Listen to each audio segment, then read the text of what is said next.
when I was 25 years old, at a time in my life when I needed some new ideas to help change the direction of my life. I wasn't destitute at the time, but I certainly needed some help.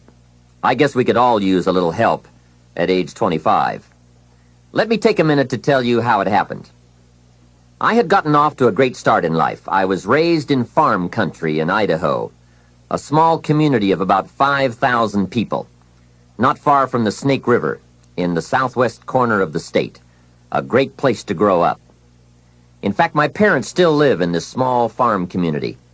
My father is 82 years old, my mother 75, and they are still healthy and doing very well, as active now as they have ever been.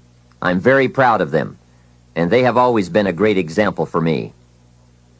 After graduating from high school, I went to 1 year of college, and then I decided I was smart enough, so I quit, which was one of my major mistakes. Among many major mistakes I made in those early days. But I was ambitious and willing to work hard, and figured I wouldn't have any trouble getting a job, which turned out to be accurate. So with a head full of dreams and ambitions, I started my first job. About 3 years later, I got married, made lots of promises, worked hard, and a couple of years later started a family. And at age 25, I started taking a new look at my life. My weekly paycheck amounted to the grand total of $57. I was far behind on my promises, behind on my bills, and discouraged. I was far from making the progress I thought I should have made. I was willing to work hard. That was not my problem.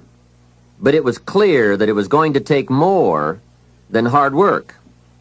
And I didn't want to wind up at age 60 broke, needing assistance, like so many people I saw around me, not in the richest country in the world.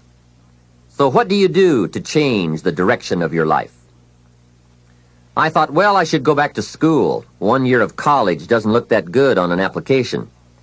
But now with my family starting, going back to school seemed like a tough decision. I didn't have any money to start my own business. Money was one of my problems. I always had far too much month left over at the end of the money, if you've ever been in that position. I remember one time losing $10, and I was physically ill for 2 days over a $10 bill. Some of my friends tried to be cheerful. They said, look, maybe some poor person who needed it found it. But that was not really helpful. I must admit at that time in my life, benevolence had not yet seized me. I was the person who needed to find $10, not lose 10. So that's where I was at that time in my life, behind on my dreams, and constantly wondering what I could possibly do to change my life for the better. Well, at age 25, good fortune came my way. And many times it's difficult to explain good fortune. Why do unique things happen to you when they do? I don't know. Part of that is a mystery to me.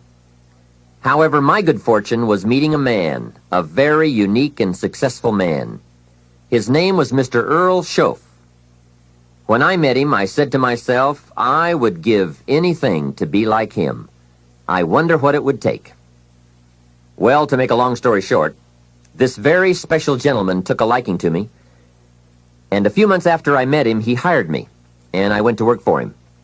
I spent the next 5 years working for him in several of his businesses, and then, unfortunately, he died. But I did get to spend 5 years with this remarkable man, and the best thing he gave me during that 5 years was not a job. The best thing he gave me was the benefit of his philosophy, the fundamentals of living successfully, how to be wealthy, how to be happy. And sure enough, his ideas worked for me. So I will always be grateful for meeting someone who made a difference in how my life worked out. I am sure if Mr. Shoaff were still alive, I would have called him one more time today and thanked him for sharing the ideas and inspiration that changed my life.